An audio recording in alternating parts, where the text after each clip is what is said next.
Relax. Stop playing with him.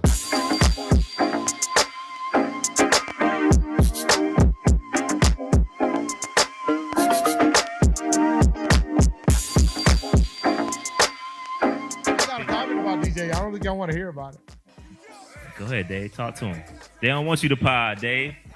They don't want you to pod, bro. He can do some damage. Okay, pause.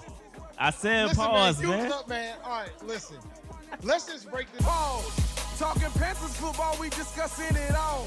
On and off the field, you know exactly who to call. You know we the #1 podcast. Competition is. I was trying to stay away from this. No,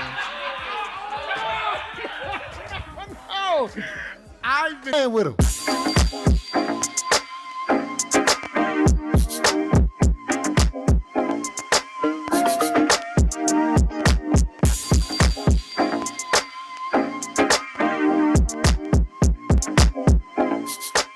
We got to steal. We talk about reaching. Yeah. We got to steal right here. This dude should have went on day 2. Speed is never a problem until you're going against speed. And I'm glad Mingo, I think, is great. I'm gonna defer to the man when it comes to wide receivers. Means that something's coming. No, yeah, absolutely it Listen, is. don't mess up my studio with your back pedal. And No, the chair does not have wheels. It's on legs.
Finally.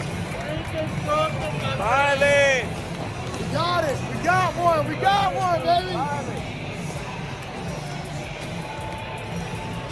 I just want to hear Sweet Caroline real quick. Might as well. We already here. When they gonna play Sweet? We ain't heard that in the whole year. It's been about a year. We ain't heard it in a year. It's been a year since we heard it. Let's go. We that.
QueenCityPodcastNetwork.com. Yo, what's cracking? It's your boy Rashad back again. A lot of Rashad today, and over the past couple of days, You've been it's been a busy, lot of man. Rashad. I've been busy in a lot of ways. Been busy. I don't just pod. There's a lot going on, but yeah, man. Shout out to Dave in the building. Dave, what's good with you, man? What's going on, guys? What's going on? What happened this week? I mean, what's been going on this week? It's a lot. A lot's going on, man. It's a lot happening. I'm just trying to understand what has been occurring this week. I know there's been a lot of flash and flare, a lot of things going on in the air. So I'm just trying to get an idea of what's good in these streets, because these streets have been woof. Yeah, been a while. I've been so busy. I don't have any slides today. So no, there's gonna be no visuals. We got enough to talk about without the visuals. I mean, no visuals this time. But before we get into all of that, man, Dave, how was your weekend?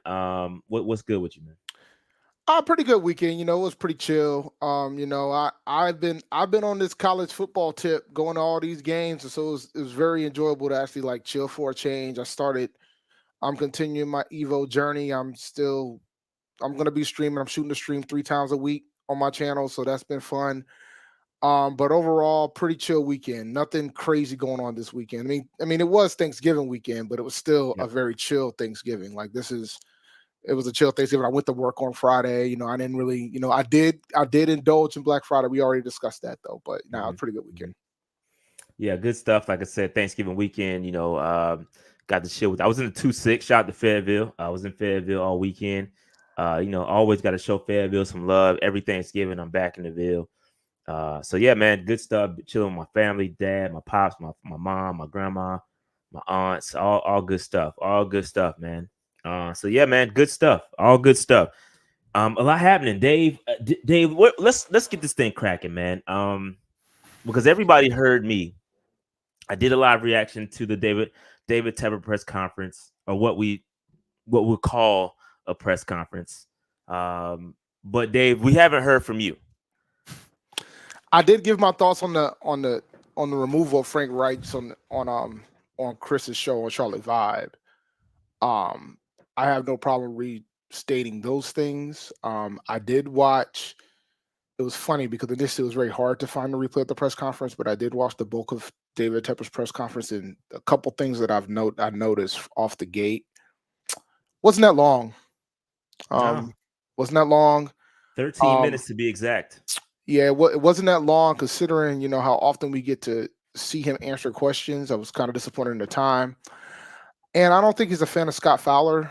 Shout out to Scott. I tried to get him on the show, man. He didn't respond. I couldn't DM him because I don't think he follows us. But yeah, it's okay. I tried to get him on the show, but yeah, shout out to Scott Fowler, man. He does not a fan, and he wasn't the only one. He wasn't the only one to be. Oh no, yeah. I know. Sheena and Vashta said they didn't get to ask a question either.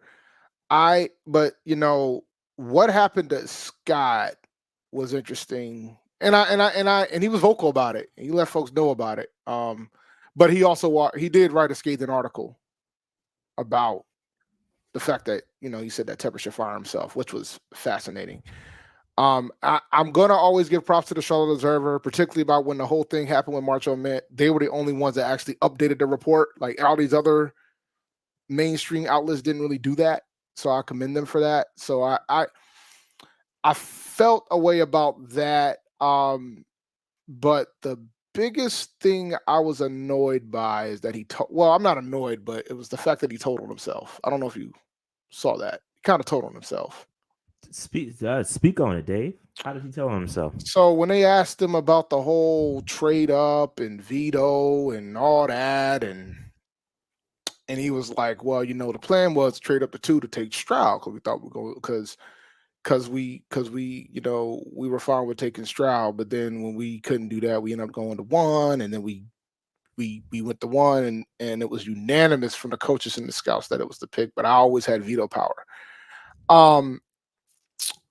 I don't know if I'm fully buying all the unanimousness that he was out here saying. I think he kind of told on himself a little bit. It sounded like he told on himself. several people have reported the fact that it was unanimous or almost unanimous that the buy-in, was Bryce. Bryce was a unanimous guy. Everybody wanted Bryce.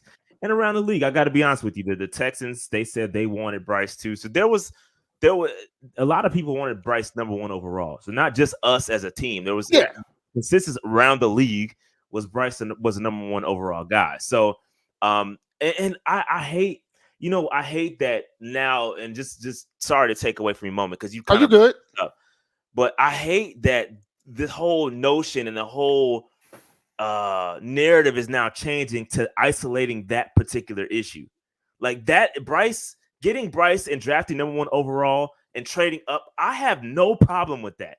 As a fan, I have zero problem with us going up to get Bryce Young and getting our quarterback from a fan standpoint.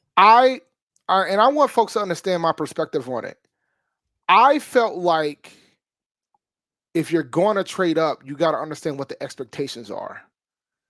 I know a lot of folks was go all in, let's trade up, let's go get our guy, whatever it takes. I said that. I was on record saying that. You were not alone.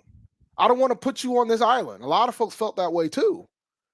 And my thing has always been, if you're gonna do something like this, you better understand what the expectations are, because you don't want to have to give up a #1 overall pick to Chicago or wherever we got to trade up to go get them. Listen, I'm not caping for Tep by any means. No, but nobody thought that we were gonna be this bad. Like nobody thought us trading up and getting Bryce Young, putting Bryce Young in this spot. No one knew or anticipated or could even fathom that we would end up being this bad. No. So I understand the expectations were the expectation, right? And that's why that's why fans are so frustrated, right? It's because you trade these assets away and it's a failure, right? And that's what I hate, that it's getting lost. I hate that the narrative is starting to become, oh, who wanted Bryce versus who didn't want Bryce? Because who cares? We got the quarterback. Yeah, I'm with you there, because for me, it doesn't matter who you take more than what the personnel you're going to put around them. It doesn't matter. And I've been on that train for a minute. And scheme and how you operate. Everything matters, right?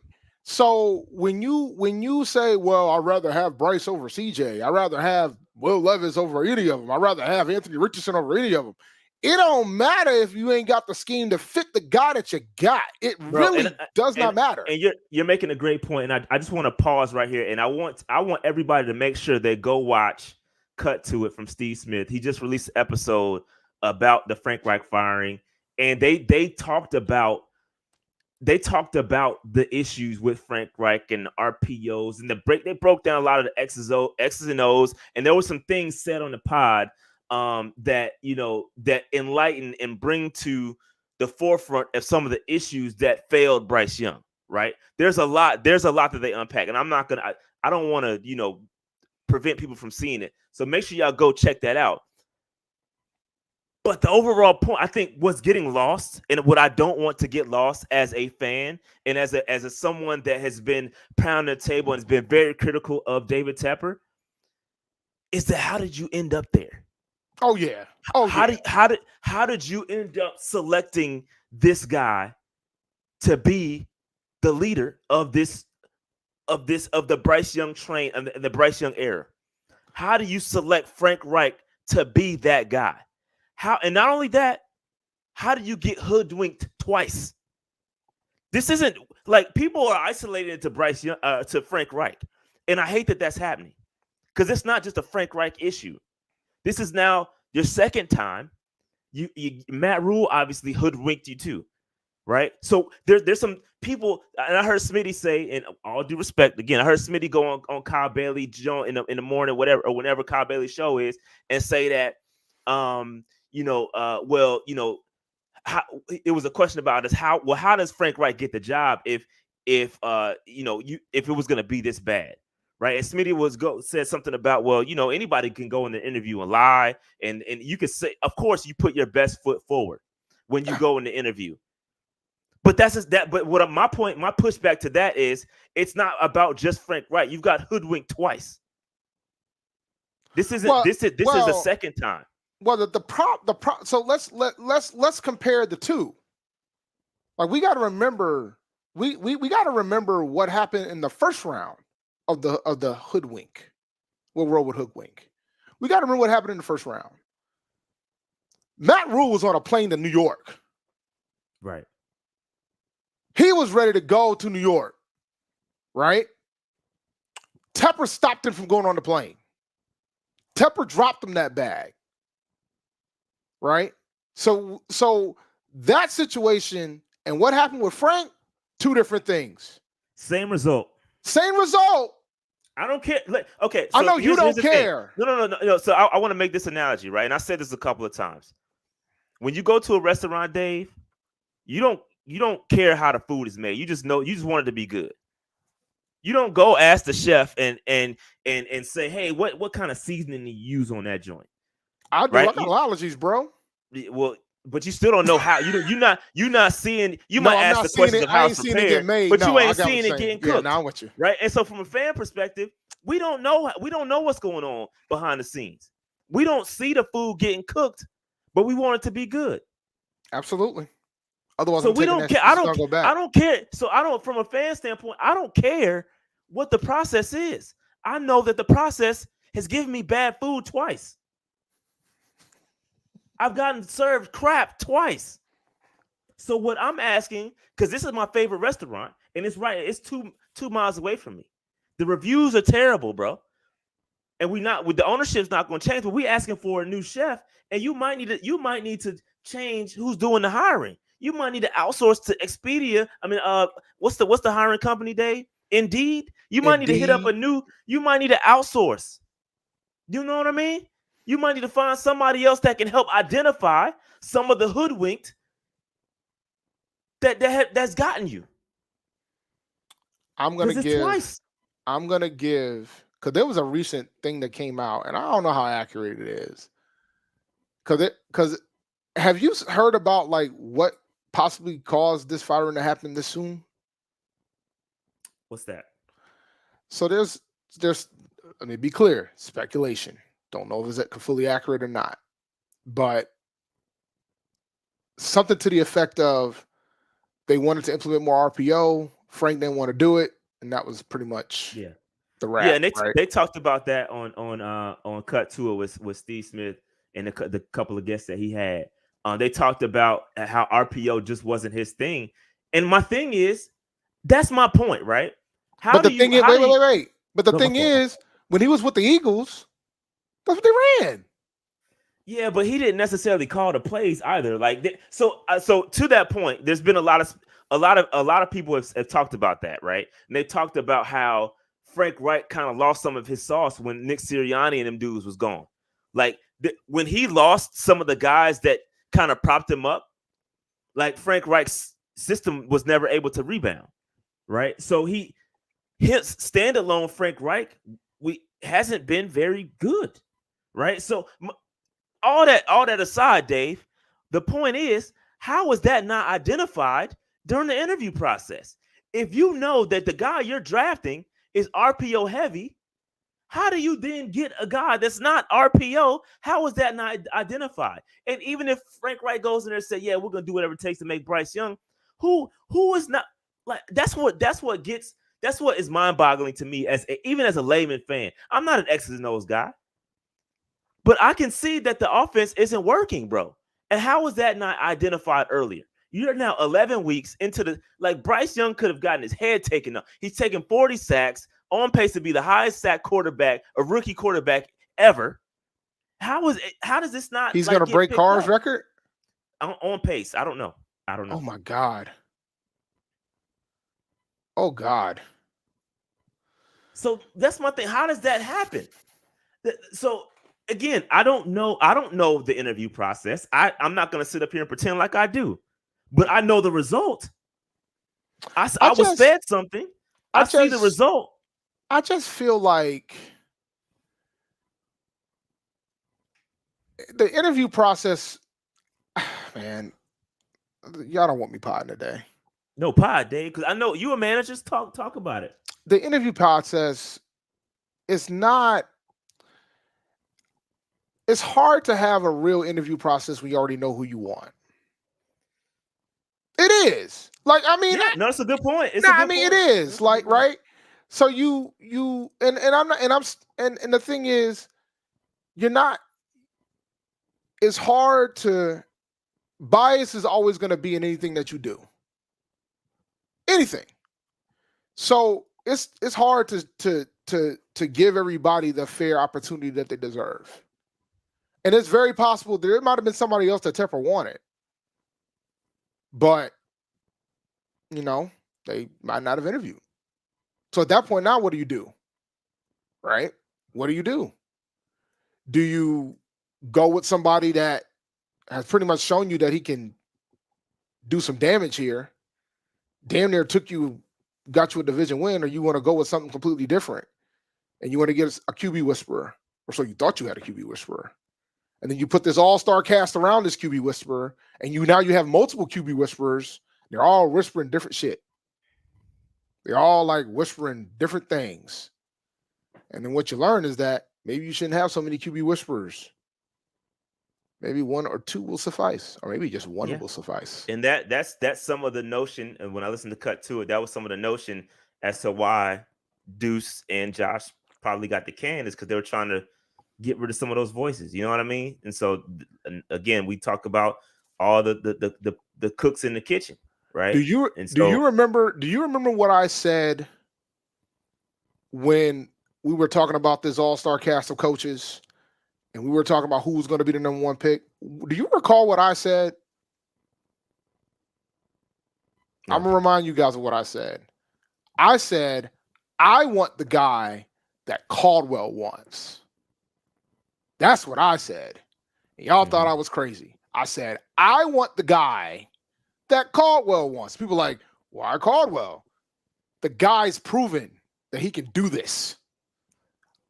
Josh McCown's probably done some great things, but I know that Caldwell's helped out to get 2 quarterbacks to Super Bowls.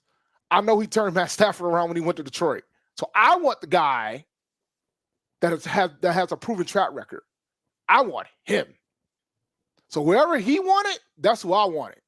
So if he wanted Levis, I want Levis. If he wanted Richardson, I want Richardson, because he would be the guy that I trusted that could do what needs to be done to get it right. It's not an accident that Caldwell's still here, guys. It's not. And maybe Tepper realizes that too, because he could have cleaned more than just Frank. Let's keep it a buck. He could have cleaned out more than Frank. Let's keep it a bean.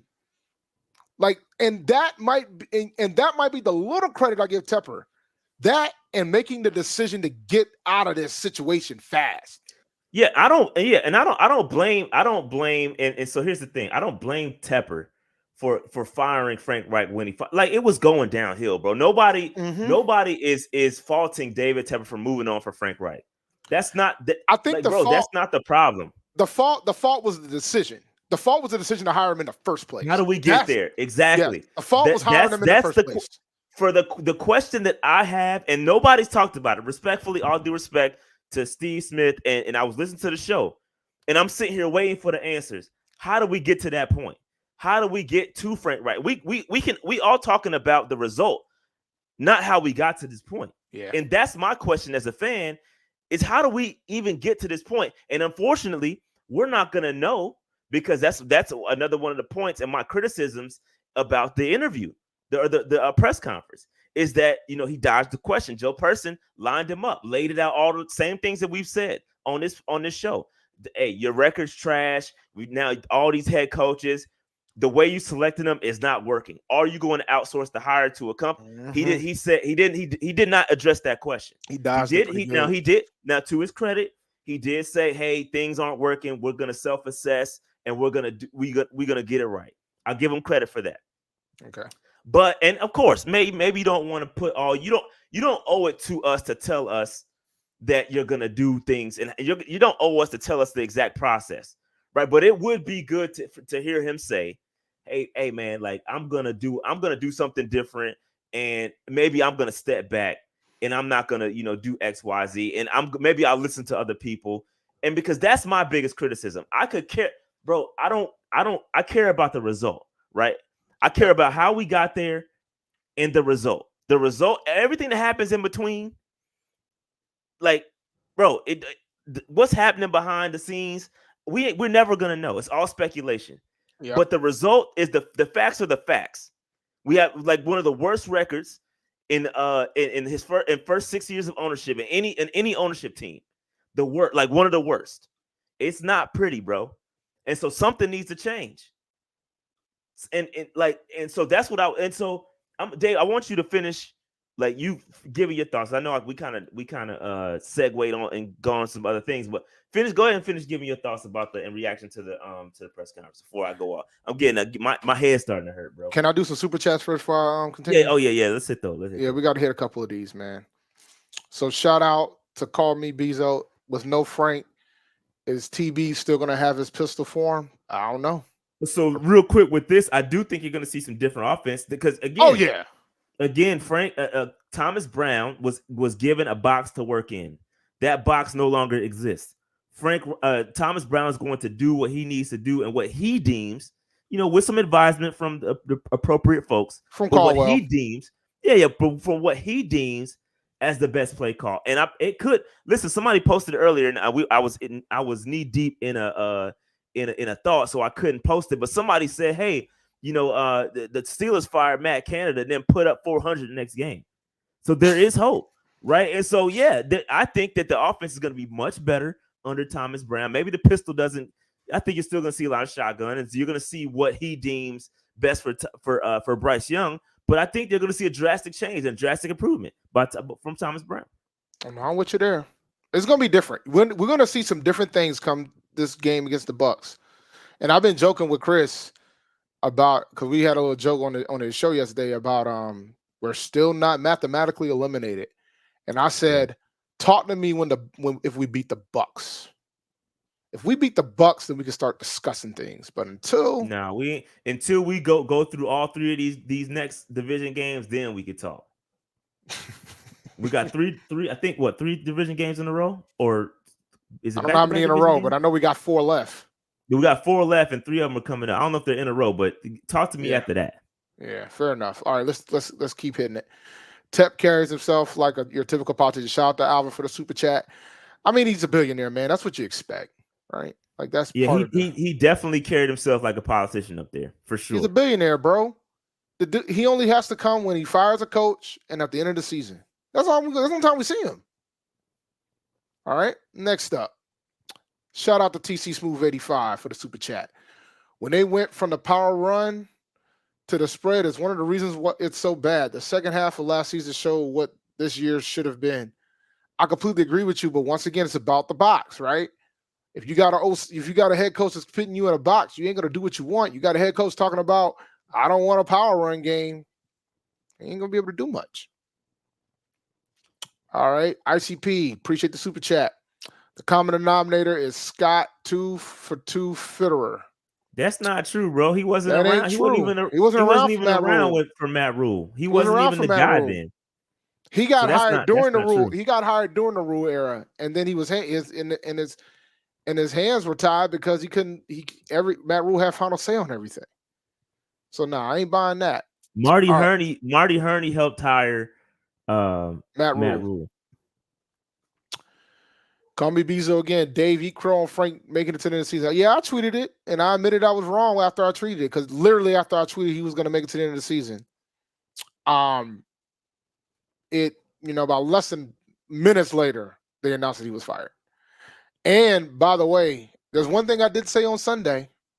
I don't know if you remember it, but I said he looked like a guy that knows he's about to get fired. Yeah, he did. That press conference, he looked. He looked like a. Now I still thought it wasn't gonna be to the end of the year, but he looked like a guy that knew he was about to get fired. All right. Shout out to Red Boy for the super chat. So what was Caldwell doing this whole time before today? Well, one thing I've learned being in management is that sometimes you just do as you're told. You do as you're told till you got to go do something else until you get the opportunity to open up. And I would not be shocked that, Caldwell probably walked up in there and was like, yo, you probably should try something like this. And he overrode him. Kind of like some of you guys think that Tepper overrode the pick, which We don't know. All right, next up. Shout out to Jared. This situation reminds me of in Miami when Flores wanted Herbert over Tua. They got him out of there and found someone who could scheme for him. Now look, that's true. That's true. That's a good point. It's a valid point. Very valid point. All right, we got a couple more. Shout out to Alex.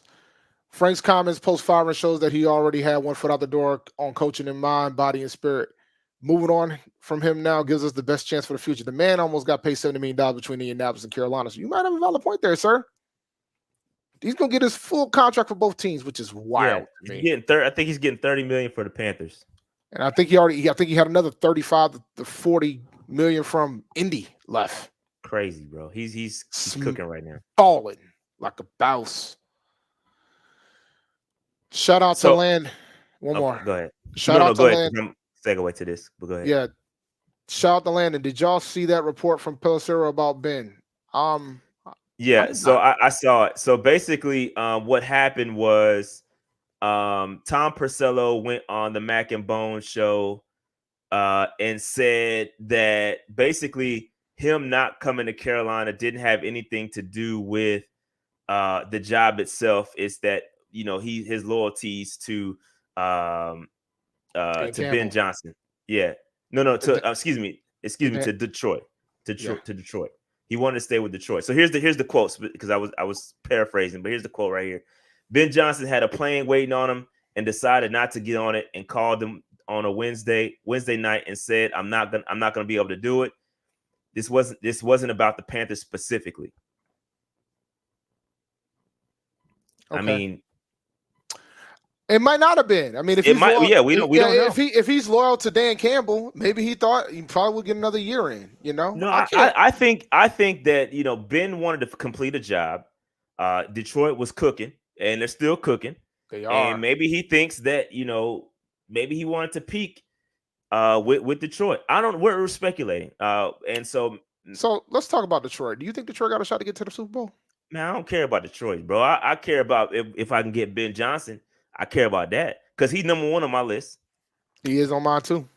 If we're gonna go outside, he's number one. If we're gonna go with the guy, and I think this is why maybe Tepper wasn't, because they asked Tepper in the press conference, what do you think this type of on again, off again, hiring is gonna prevent us from getting another guy? And he basically said, no, I'm not concerned. No, because he's good. At the end of the day, Tepper's going to open a checkbook, bro. Besides that, there's only 32 jobs. Well, that's not. I mean, so there's only 30, bro. There's only 32 of these. But Dave, that's a good point. It's valid because it's a fact, right? But the problem is, look at this, because we talk about only 32. And shout out to Mike K, because he responded to that point, right? There's 9 coaches who have been in their current team for more than 5 years. Only 9. Yeah. 18 have been with their current team for less than 2 years. 18. 12 coaches have been with their current team for 1 year or less, Dave. There's a lot of coaches hitting and missing. So there's 32 teams, but several teams are coming up multiple times, i.e. the Carolina Panthers. We're just in the market last year. We're right back in the market again. So there's always going to be jobs available.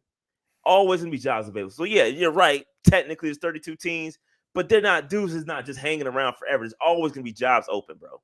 Always. Oh, no, there's always going to be openings, but the point that I'm saying is that there's only 32 of them. There's only 32 slots to be a head coach in the National Football League.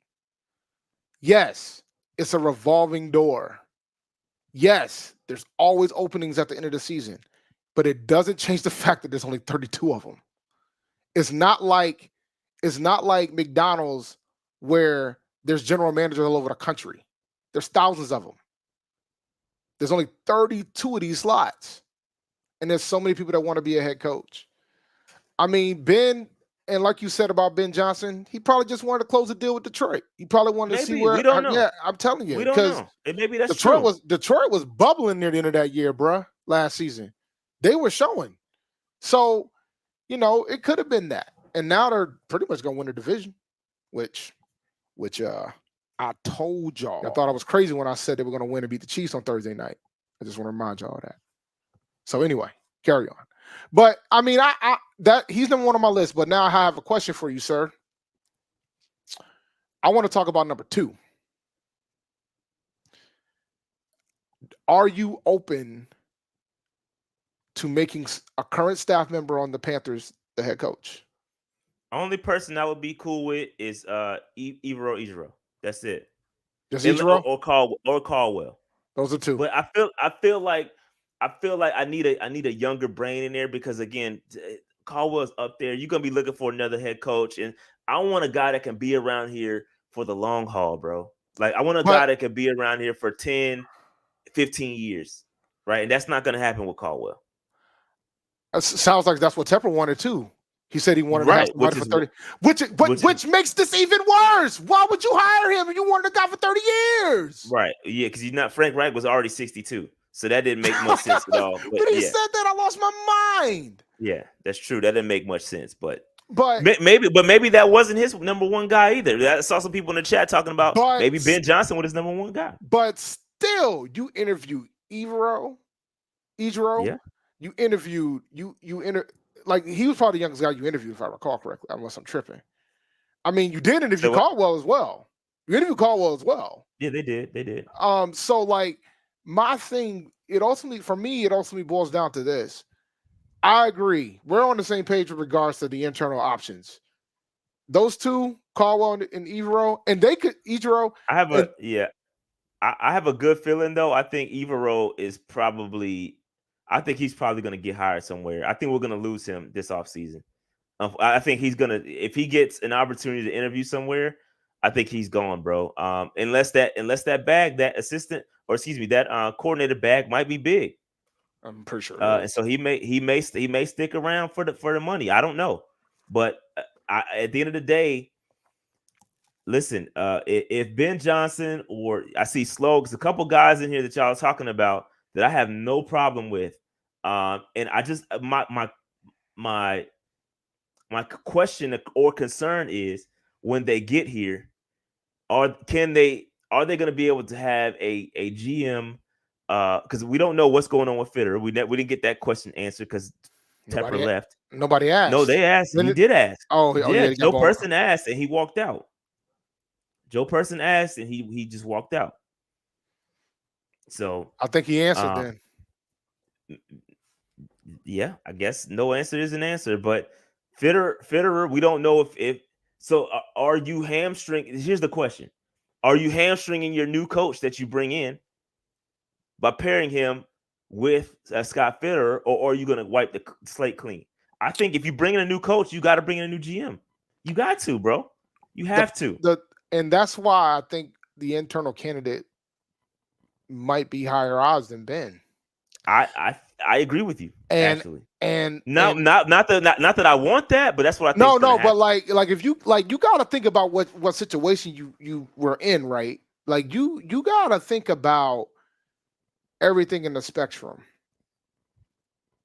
Jim Caldwell's a unique piece because I know he said it prior to him coming to Carolina that he wanted one more shot at being a head coach. It's part of the reason why he made the decision to interview with Carolina because he thought he had a chance to become the head coach here.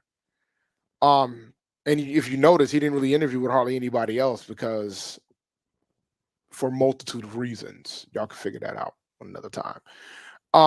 But when you start looking at that option, or maybe you make Ejiro the coach only to make sure that he doesn't leave, that's an option too.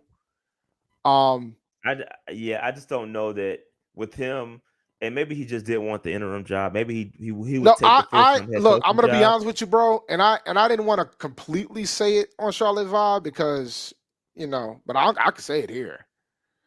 The last thing I wanted to do is have another black coach sitting there as an interim head coach. That was the last thing I wanted to see. I was so happy when they had Chris Tabor. I'm gonna keep it a buck with y'all because because you're damned if you do, damned if you don't. If you put somebody in there and he does well, they're probably not gonna hire him.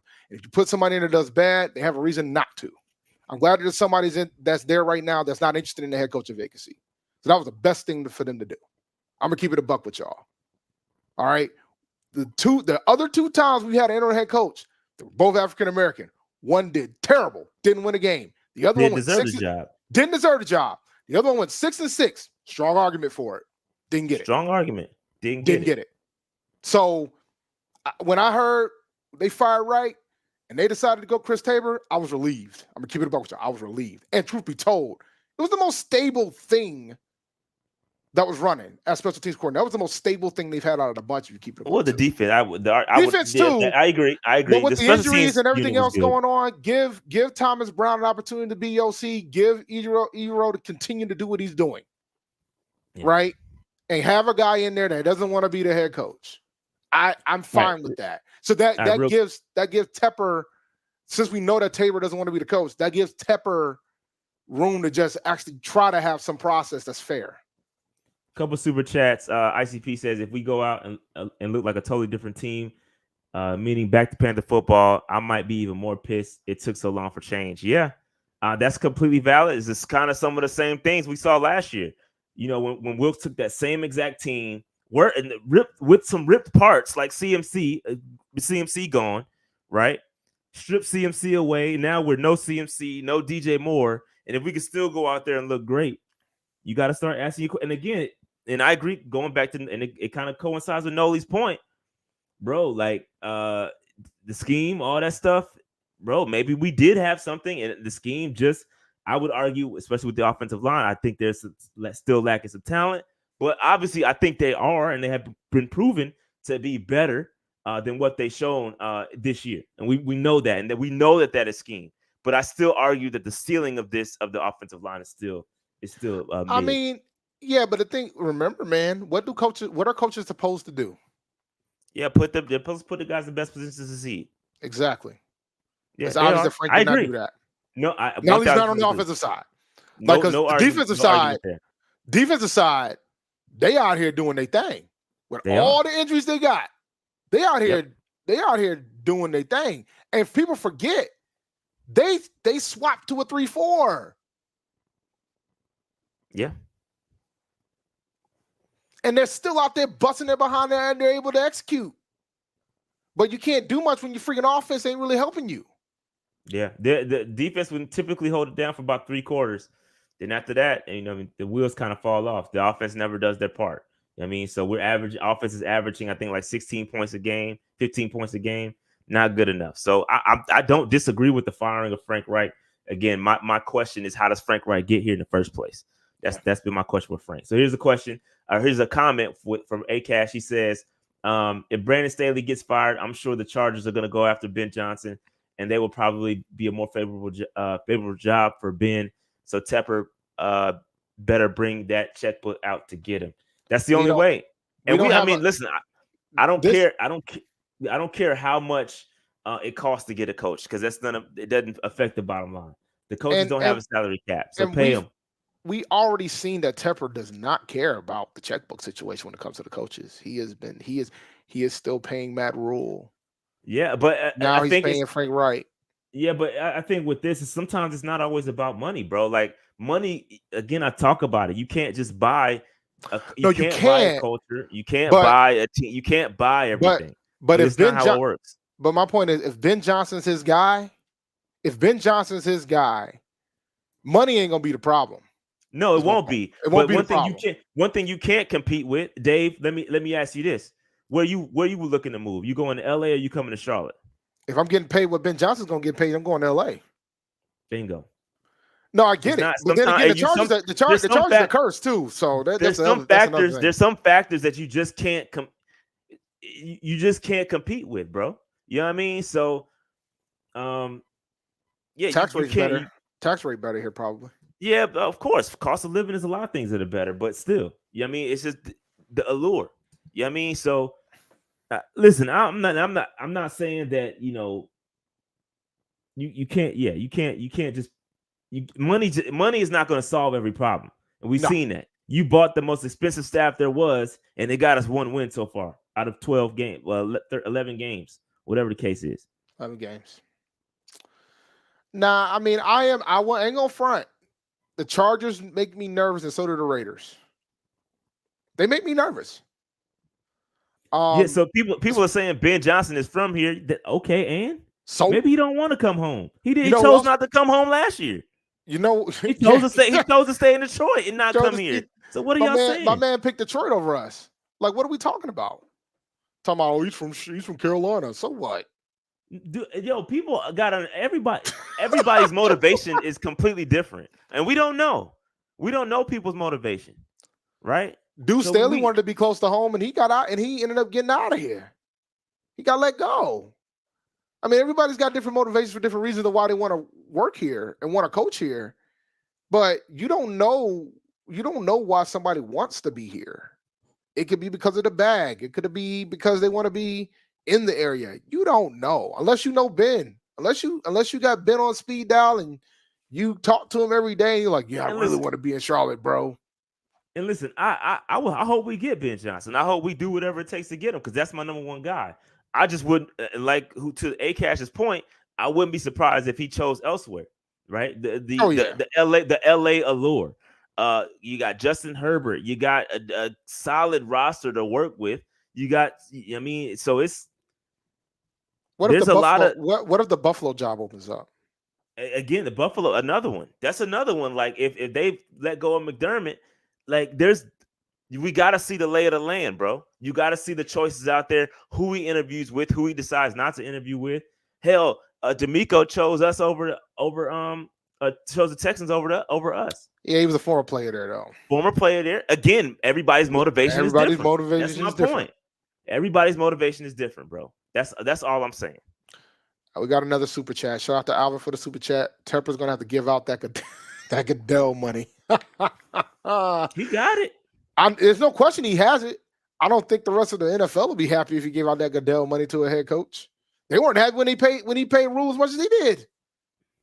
So, but and this one here is interesting. Where's it at? Did I lose it?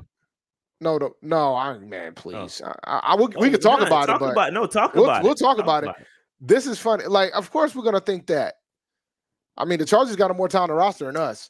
But if y'all want to talk about Jim Harbaugh, let me tell you guys something. Let me go ahead and break the news to y'all. I'm ready for y'all to understand something when it comes to Jim Harbaugh. Jim Harbaugh wants full control. I don't think that's. But they hold on real quick. He did pick up the phone and call us. I mean, sure, he might have had motivation to come here. But I just remember what happened in San Francisco and how that ended. And it came down to a meddling owner. He did. It came down to a meddling owner. Yep. So, but I think, and again, I think no matter who the next coach is, they need to be given, some leeway to do what they need to do. I don't disagree with you. But we're asking about Jim Harbaugh being the next coach, like he's just going to be the next coach, and he won't be. No, they just asked our thoughts about him. No, but I'm trying to build my thoughts, bruh. And when I say he won't be the next coach, it's not that if we hire him, he's not just going to be the next coach. He will also be the GM. He wants full control, just like Rule. Yeah. That's what I'm talking about. He's going to want full control. Yeah, so the difference is in giving Matt Rule full power versus giving Jim Harbaugh full power is we've seen what Jim Harbaugh has done with full power. He can get to the Super Bowl. There's a difference between giving Matt Rule, a guy who's never coached or led a team a day in his life, full power and carte blanche to do whatever he wants, than giving it to Jim Harbaugh, who has built the Super Bowl team. He knows what he's doing. So I wouldn't be. I'm gonna be honest with you. I wouldn't be mad at having Jim Harbaugh here. And I agree with Dave. If he comes here, he's gonna want full control. And Tepper. Just going back. And I always draw the parallels, bro. Jed York, 49ers, and what they did with Shanahan and John Lynch, bro. My man gave them 6-year deals, gave them patience, and gave them carte blanche to do whatever they want. And you see what the result is. If the next guy that comes in here, Dave Tepper has to fall back. And again, the biggest decision has already been made, right? The quarterback. That decision has been made, right? That's done. That's a done deal. So now that that's done, you got to find a guy that's willing to work with Bryce, and you got to let them cook. Let them do whatever they want to, and we don't want to see or hear from David Tepper until we holding up the daggone Lombardi.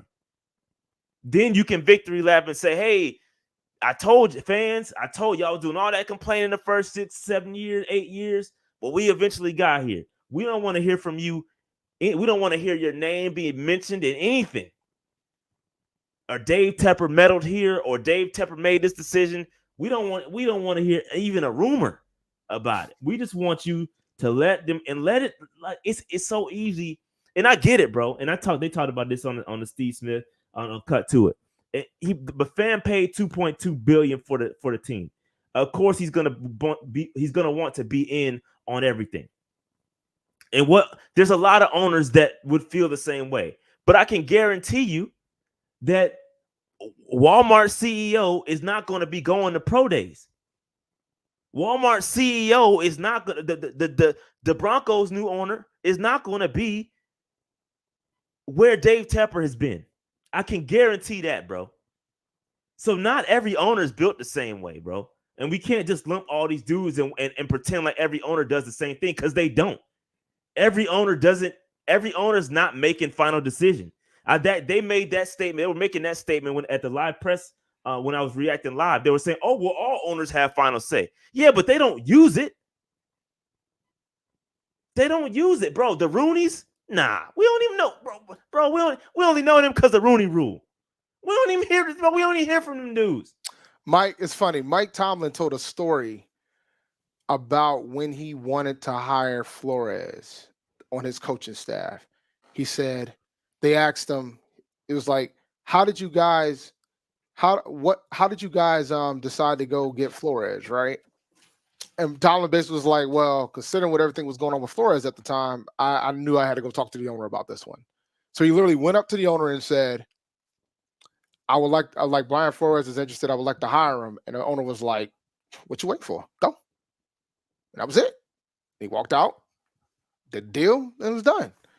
You know, like you trust the people you bring into the organization to make the right decisions. Yeah, that's how the 49ers turned the corner.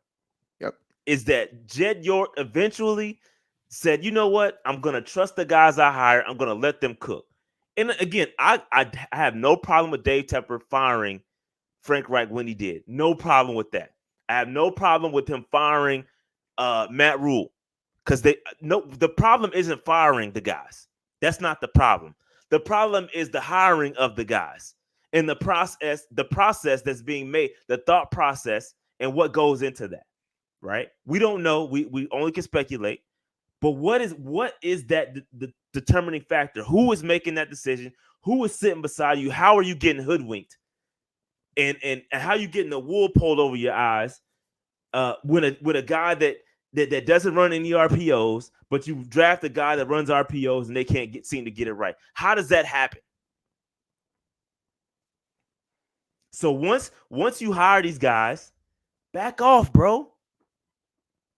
Back off. Like, bro, trust the people that you hire. Let them cook. Let the football people make the football decisions.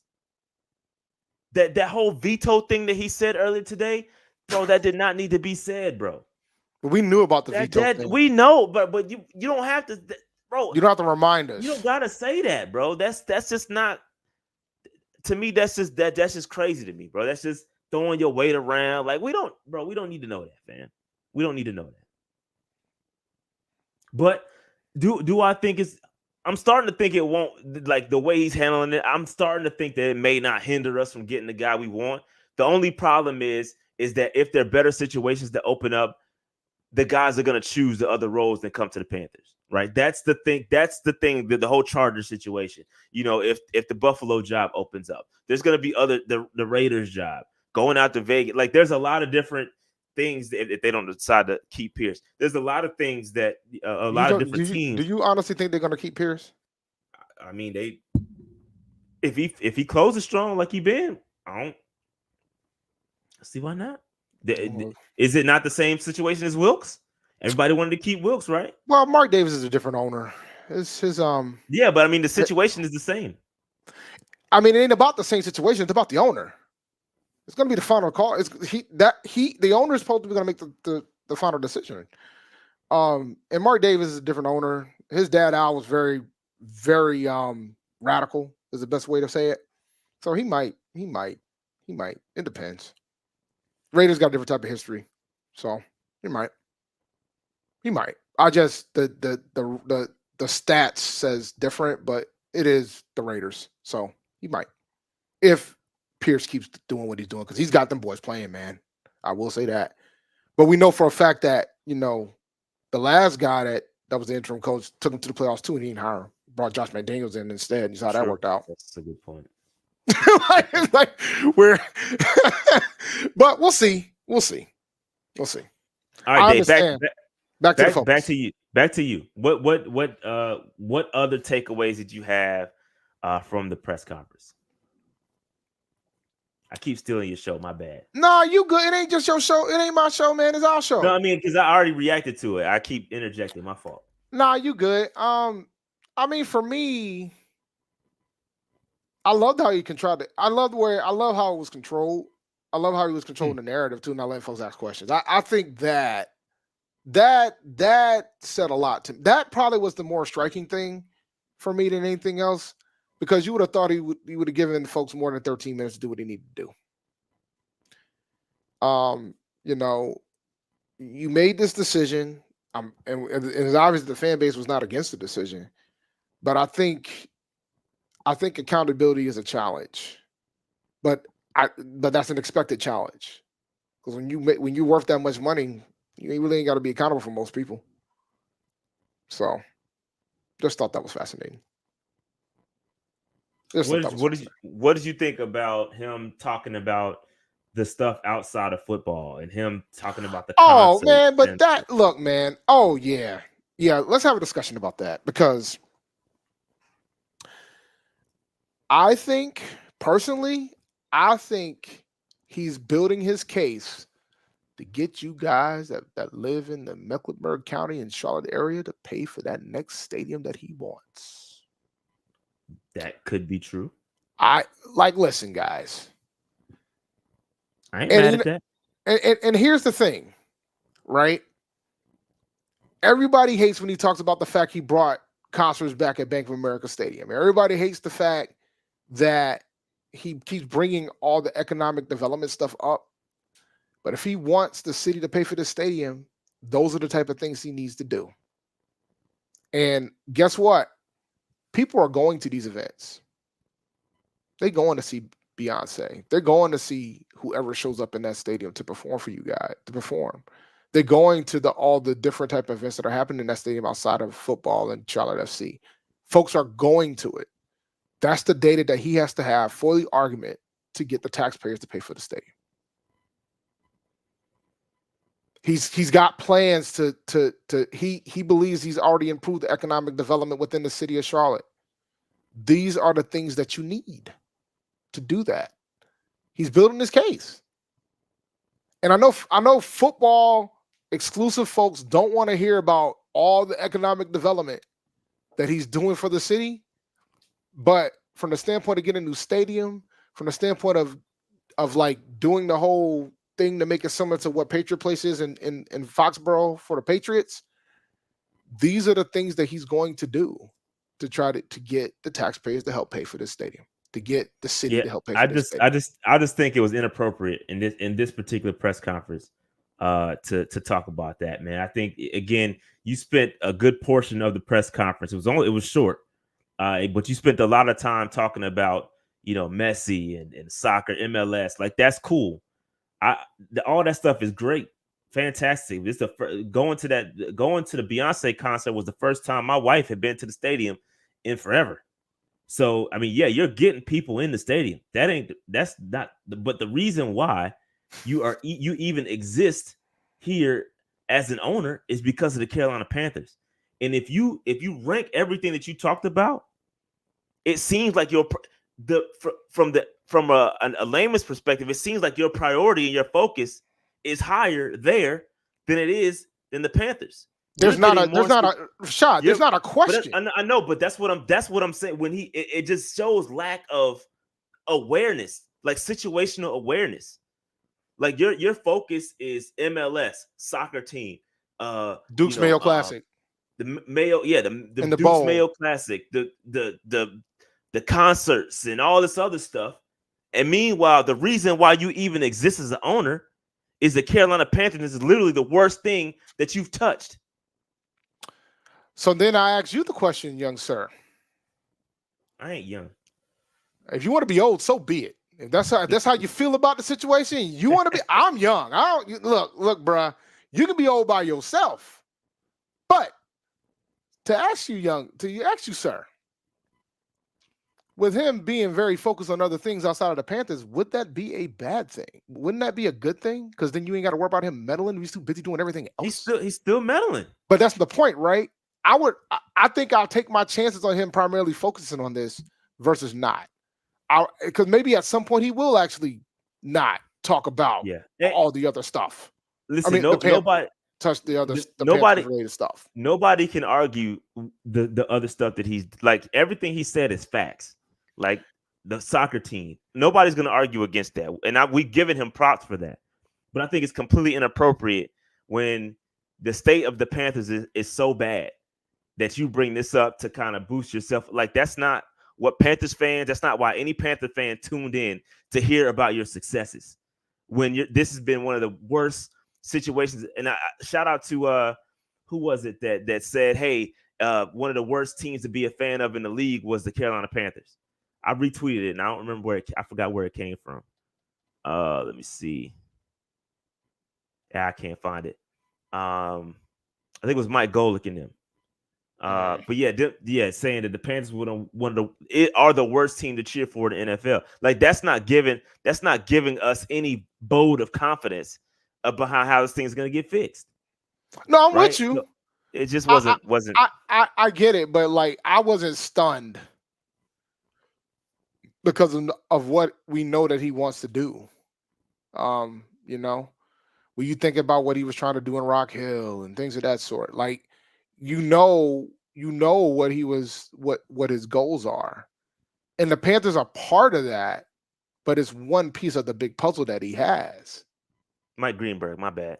It was Mike Greenberg, yeah, and that's the thing, right? So you know when you start taking those things into consideration, I look, he ain't pushing. It's all about what you want to push when you're up on that podium. And he wanted to make sure folks understood that going from 10 to 40 events in a year is something that helps the economy of the city. So when he comes and talks about how we're going to pay for this stadium, that's the type of data that he's going to push out there to let folks know why it's important to fund the stadium versus renovating the one you got. So I understand why Tep did what he did. I know the fan base isn't going to necessarily be for it because they don't want to hear that right now when you got one of the worst records as a franchise, as a team since you took it over. But so speaking of that, what were your thoughts on his direct comments about to the fans? Like shout out to Mike K. I believe he's the one that asked the question.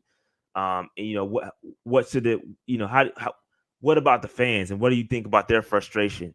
Like what do you think about his response to that? Well, we know he's frustrated. He's fired every single coach he's had before the season ended, so we understand his frustration. But I think it's hard for the normal Joe to hear a billionaire talk about we feel you, and then also like it's very like that's a very hard thing to do. I understand you're frustrated. I mean, I don't think you would have fired your coach in the middle of the season 2 years in a row if you weren't. And you fired every head coach during the season if you weren't. He's done this with every coach, bro. This is wild. This is wild. So I get you're frustrated. We are too. And you know, and we're used to making the playoffs at least once at this point, and we haven't since you've been here. So we understand. Nobody understands the frustration more than us. But yeah, that Mike K put him in a rough spot because you know that's a rough spot because it wouldn't have mattered what he answered. It wasn't going to be good enough there. It just wasn't. But yeah, I'm looking at these comments over here. Yeah, just disappointed, man. Like just disappointed overall. We didn't get any. I think the biggest disappointment that I got from the press conference is the fact that we didn't get any way forward. Right? We don't know. There's still so much unknown about the Carolina Panthers and what we're gonna do moving forward. You know, we heard Chris Tabor's press conference. Did a fantastic job. Shout out to Chris Tabor. I think he handled it like a pro. And I think he answered every question to the best of his ability and in an appropriate fashion. He didn't throw anybody under the bus. He just did it the right way. So shout out to Chris Tabor. But after this season, you know, what happens with the Carolina Panthers? Like, obviously, we're going to go out there and look for another coach. But, you know, there's so many. We don't know about the GM. There's so many unanswered questions that, you know, and I had a list of them. I had a list of questions, you know, that I would like to have gotten answered, you know, going into it. And none of them were answered. The only thing I do like, there's a couple things that I do like. Again, I like giving props instead of just tearing people down. But one thing I do like from David Tepper is he did give the confidence in Bryce. Yes, that's important. That is very important, and I like that he did that, and I too am still confident in Bryce. I do like the fact that he took ownership, and let me be careful because somebody did correct me in the comments about ownership versus accountability, right? And it was a great comment, by the way. Oh yeah, it was a great comment, and he took ownership. He took ownership of the issues and said, "Hey, it's on me. I will take ownership. Accountability, not really, not so much accountability. It was like 50, but he did take ownership of it, and so that I do appreciate as well. Taking ownership is the first step to being accountable, right? Yeah, agreed. Yeah, you know, like I mean,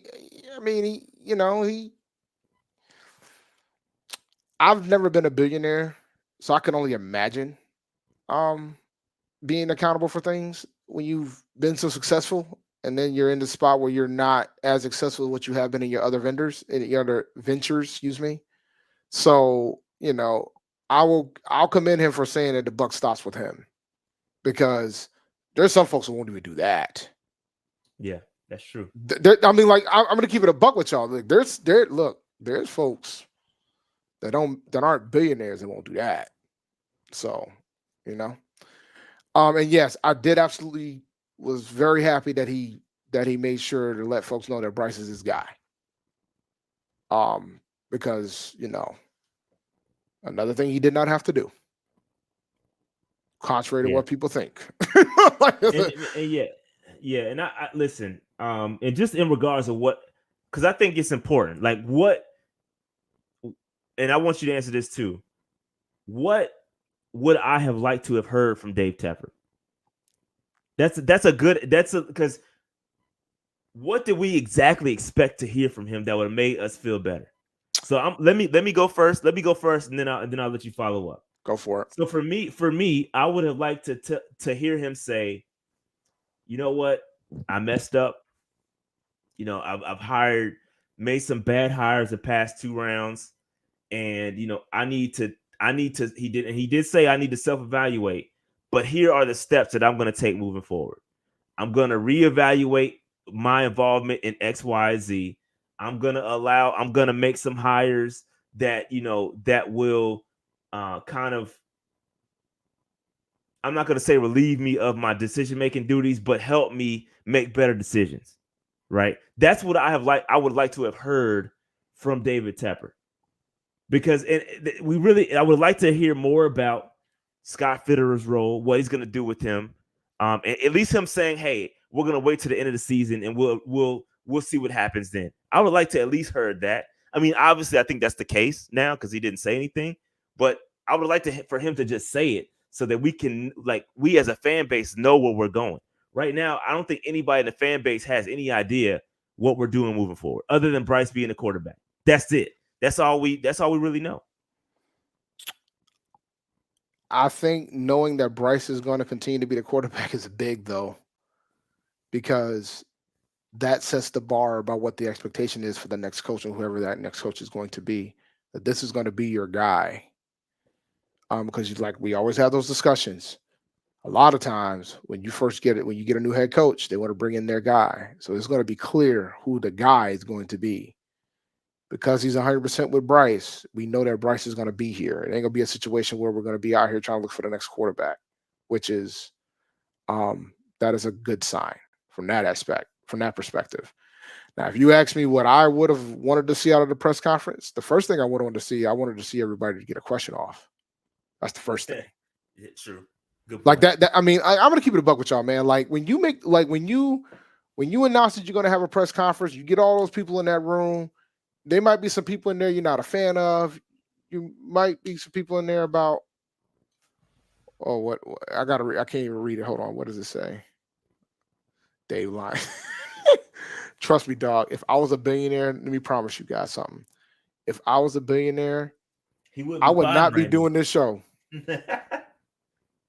I'm gonna keep it a buck with you. Or if I was gonna do this show, my studio would be immaculate. You hear me? Immaculate. All the stuff behind here, I would have had somebody else put that up. It wouldn't have been me. But appreciate the super chat, A-Cash. Another one. Did he sidestep the consulting firm comment when looking for a head coach? Oh, well, he said he was gonna. He said he was gonna. He said he was self-assessed. Yeah, but he didn't directly answer. I'm gonna have a consulting firm come in here and help me with the head coach hire. He did not. No, he did not. He definitely sidestepped it. Shout out to Joe Person who asked that question. He definitely sidestepped it. Yeah, but the first, back to what about what you asked. The first thing I would do is let everybody ask a question. The second thing I would have done is be clear about the general manager situation.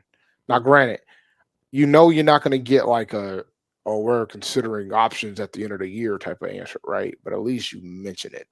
You at least, because I think that him refusing to answer the question kind of answered the question. You know what I'm saying? In what way? What do you think was the answer to the question? Fitter's out of here at the end of the year, yo. I don't think that at all, bro. Really? I don't think that. Yeah, I don't think that at all. I don't think. Do I think he could get fired at the end of the year? Yes, but I don't think that's what that meant. Him not answering the question. All right. So here's my thing, right? Some people believe that no news is good news. There's also some people that believe that when you don't answer a question or you do the traditional, I have a vote of confidence or you circle around it.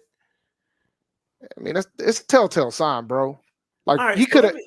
Let me ask y'all this. I got a question.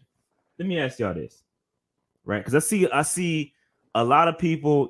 Scott Fitter's taking a lot of heat, and rightfully so. But I got a question. If we all talk about Steve Wilkes and what he did with the offense, right? And how he was able to successfully turn a team from basically trash to solid, in the games that he had. How is it now with most of the same guys, right? How is it now that it's more of a personnel issue than a coaching issue? Does that make sense? Because y'all touted Wilkes and what he was able to work with, and personnel didn't seem to be much of an issue. I mean, obviously, quarterback was a problem, right? We had Sam Darnold. But he had him winning. We now had exactly. That's what I'm saying. He had Sam Darnold winning. So why is it now personnel is all of a sudden the problem, and it's not the coach? I think all right, I'm going to try to tackle this. And let me be clear. I wouldn't be mad if Fitterer gets another opportunity, another year. But I just, I tend to have a habit of noticing, like, I'm an optics guy. You guys know I'm an optics guy. And the optics matter. And, not answering the question about the GM, when you could have easily just said, yo, he's my guy. He has my full support. He could have easily kind of deaded some of that stuff, but he chose not to. That's an optics thing. But with regards to what you just asked, I've always been a believer of the coach GM paradigm. I believe that the GM gets the guys based on what the coach requests. Like if the coach says, I need some big guys because this is what I want to try to run, the GM goes out and get the guys. Coaches don't necessarily need to be like involved on like, I need Darrelle Revis. That's examples. I need Josh Allen. No.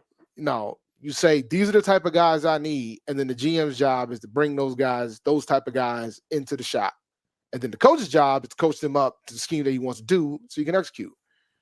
And I think that the fact that when you take that into account, you can question that match was not happening with Fitterer and the coach, right? At least not with Wright.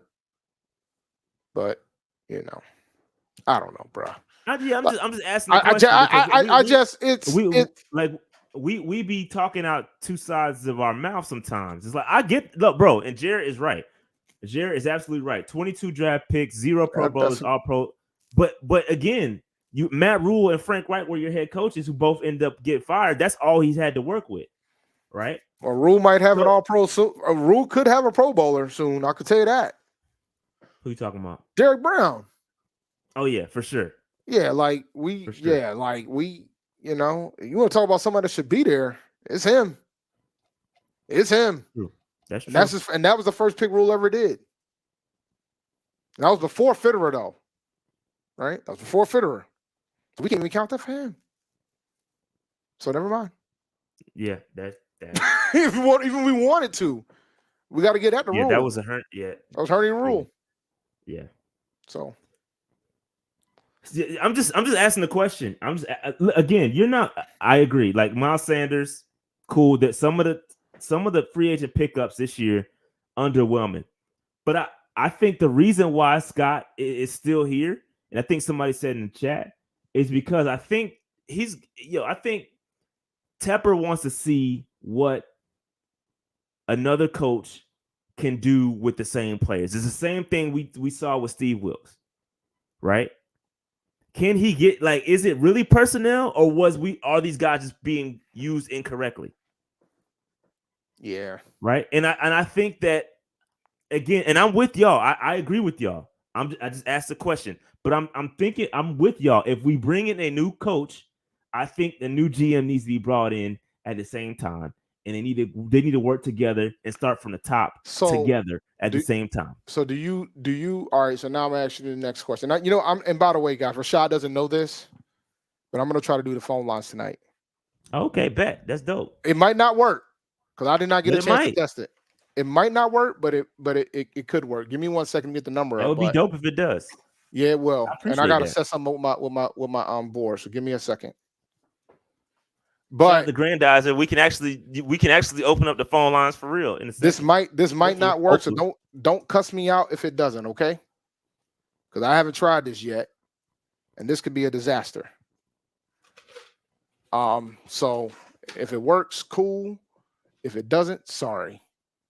But before I put that number up, remind me what I was supposed to be answering, man. I forgot that quick. I'm so terrible. I forgot what I was going to say. I forgot what I was supposed to be answering.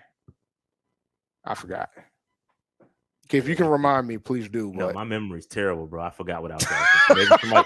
Maybe somebody in the chat can remind us because I forgot. because I definitely forgot. But but I agree with y'all, bro. I think there's a combination of things.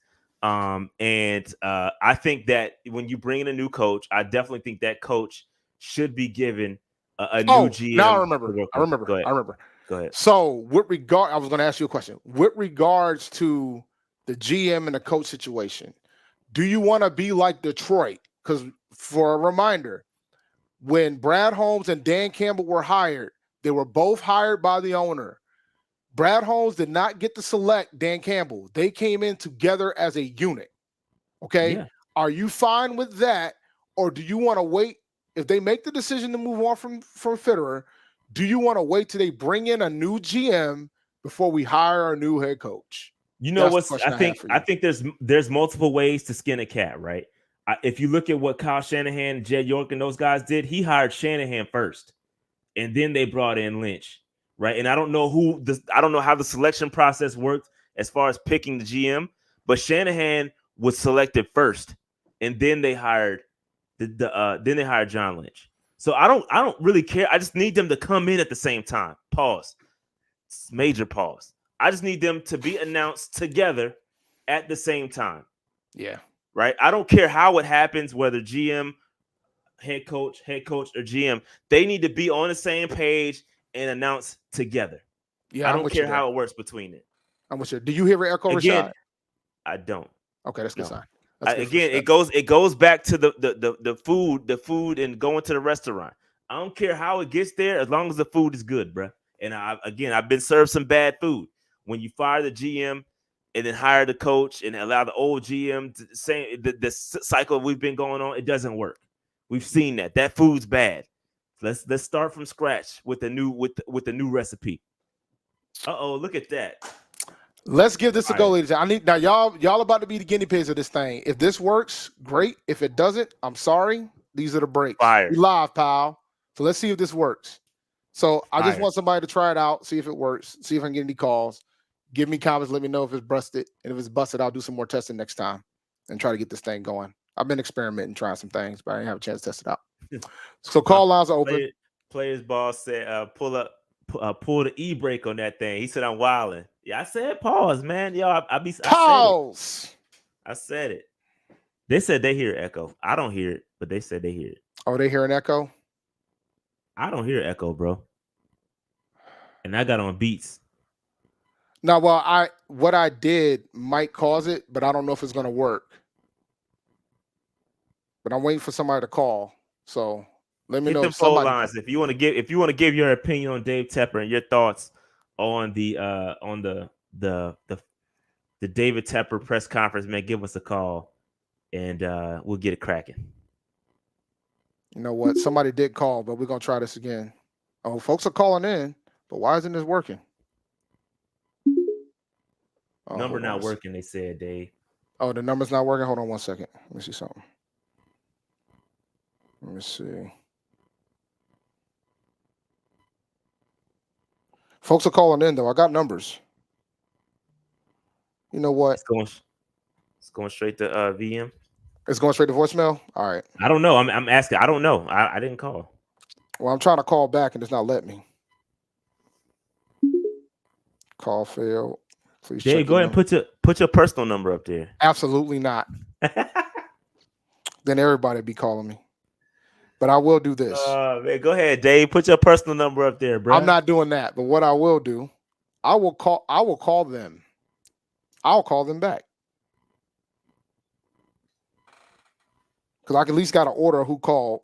From your personal number. From my personal number. If you're a Patreon. I should block it. How do you block number *67? Like, oh, that one worked. There we go. We got one. I got one. Uh-oh. What's going on? This is We're live, pal. We're live, pal. It's Dave from P&P. Noli, what's up, man? There we go. Hello. Yeah, what's going on? You're live. Yes. My name's Mike. I was calling in. Glad to see you doing this. Yep. I was a big Wilkes supporter, but you do have to remember that Wilkes had DJ and Dante Foreman. Mm-hmm. That's fair. And they're not there. Now that's fair. Can you hear me? Yeah, I hear you. Okay. Okay, perfect. I would also like to add. Go ahead. I'm sorry. No, you're good. I You just got want to it. make Go sure you for can it. hear me. We were just trying to see if you can hear both of us. That's a good sign. That means this Yeah. works. I can hear both of you. All right. I'm calling from North Carolina. You got Go anything ahead. else for us? Go for it. Continue your Yes, thought. I would. As far as firing Reich, I liked him, but I think somebody had to go because our offense was so vanilla. I can see it from my house while blind. I'm not blind. Anyway, you got to let Bryce run or no one's going to look for him. That last game, only 2 passes to Thielen. All you have to do is put Thielen in the spot and run him back behind the quarterback. 2 people can't guard him behind the line. Yeah, no, I'm with you there, man. Like the bottom line is, man, we got to fix the trenches. But now we're gonna find out if the scheme was the reason, because now Thomas Brown's gonna get the opportunity to cook, and now he's gonna have Jim Caldwell backing it up. So we'll see. Nolan, I'm gonna get you next, buddy. Stand by. Okay, thanks, man. Bye. Have a good one, sir. All right, so that one worked, and Noli tried to call again. So let me see if I can call Noli back. God dang it. All right. So why did that one work and the other one didn't? That was weird.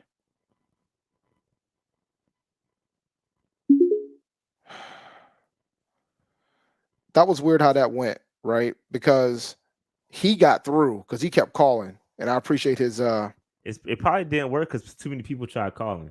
That's probably possible why they too. all started going to voicemail. That's possible too. To block that number is *67, right? If I remember correctly. Why are you blocking numbers? You want me to give him yours? Nah, you actually called from your personal. I was No, joking. that one came through. That first one. Oh, I know how to do it now. That's weird. That one came through. Joey, please turn your volume down so I don't hear myself. But what's going on, sir? Huh? You're live, pal. Oh, what's up? Please lower your volume on the show. Hey, yeah, lower your volume on the TV or 'Cause whatever. I can hear myself. My bad. Yeah. What's up? I didn't realize there was such a big delay. It's gonna be. Yes, it's gonna be. That's how the delayed, internet yeah. works, man. Everything's delayed. You true? So what you got for us? So in my opinion, I got a ton of friends. One of my friends like the Bucks. One of my friends like the Cowboys.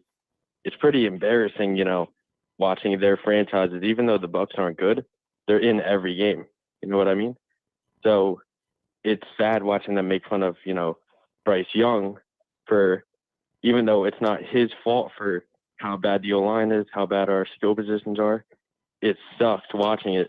And David Tepper, he's not taking, he should give up control to our newer GM because, Fitter is trash. He hasn't been able to build a good team, and he's made not the best decisions with, coaching, Frank Reich, in my opinion anyway. So what do you guys think? I think the first step is whether they make the decision to keep Fitterer for another year or not. I completely agree with you with regards to letting Tepper step away, not cook. Last thing I need him to do is be cooking at this point. I just want him to step away. Yeah. He's been cooking. He's tasted cooked this food enough already. Yeah, we tasted it. I ain't gonna say he burnt it yet, but it's on the cusp. Because I ain't gonna judge somebody's cooking. That's not my lane, but All right.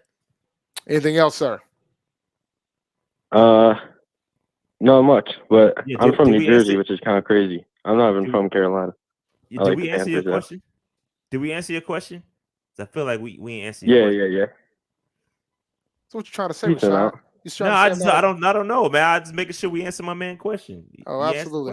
question. We got another call coming in, so I'm gonna try to take this one. You have a good one, boss. You too. Yep. All right, we got last 4 digits 7072. What can I do for you, sir or ma'am? Hello? Nothing. Not a thing, huh? All right, I'm gonna let you go then. I think I figured out the sauce to make this work. I think I have to exit and then let the answer happen. What's going on, sir? You're live. Hello, What's up, man? Dave and Rashad. You can hear me? Yes, sir. Yes, sir. Gotcha. Rashad, it's Matt. I'm who got the Jamie Robinson signature. Shout out to what's up, man? How's it going? I got a question. If we were going to move on from Fitterer, do you think we would keep an in-house GM like Dan Morgan or Adrian Wilson, or do you think we would go out and hire somebody outside of it? Man, that is such a tough. I think that's the conundrum we're gonna find ourselves, because I think Adrian Wilson would do an amazing job. Man. I think Dan Morgan would do an amazing. I think both of those guys are capable. They're ex-players. Usually, the ex-players do pretty. I always go back to John Lynch, right? We got to find our John Lynch, who was an ex-player. He's done an amazing job with the 49ers. He's done a great job. So I think both of those guys are excellent candidates. But I also think they've been tarnished. They've been working in this Tepper realm umbrella, and I just think an outside perspective is what we need. So I think I would let me just say this. I would not be mad at either of those two gentlemen being named the GM. But I think what's best for the Panthers is getting somebody that has nothing to do and has never worked with Tepper in the past, just cleaning the slate so we can get some brand new eyes in here. That's just my opinion. I agree. I like that because it gives new perspective for Tepper. And then Dave, I got to see an honest reaction to the Greg Olson possibility of returning and how big of a joke that would be. Look, I think Greg Olson is the greatest tight ends we ever had. One of. You don't think he's the greatest? I think he is. You said one of. No, I thought I said the greatest. I'm sorry about that if I said one of. You said no. one of. Oh no, I think he's the greatest tight end we've ever had. I don't want him coaching this team though. He got enough coaching experience. I agree. When I saw that report, you know how scared I was? And it was comical. No, the reason why I was scared is because the owner hasn't shown me that he wouldn't legitimately do this. And that was my fear, right? So I was very concerned when I saw that if they reach out to him, he would love to take the job. I was very fearful of that. And I think Greg Olson is a great guy. I think he knows his X's and O's. I know for a fact that he knows his X's and O's, but I think that's different than being a head coach of the team. There's more to it than that. So that's. And no, I don't think Greg Olson was trolling at all. I think he's serious. I think if they call him up, he'll probably be interested. I wouldn't have an issue with him being on the staff. Hey man, who wouldn't be willing to take a bag if they know they're gonna get fired in 10 games and walk away with $30 million? I wouldn't be mad at that. Yeah. I'd be calling Tepper too, saying I'm interested. Hell, I'm interested in coaching the Panthers. Look, man, I'm trying to figure out how to get a head coaching job with the Panthers at this rate. I'm keeping it a buck with y'all. Because it's obvious that I've been thinking about this career thing the wrong way. The wrong way. I'm even starting to look at how these college coaches be getting paid and getting all this money from these boosters. Like I picked the wrong occupation. I need to be a head coach. I gotta find somebody I gotta convince somebody I can be a head coach. But appreciate the call, boss.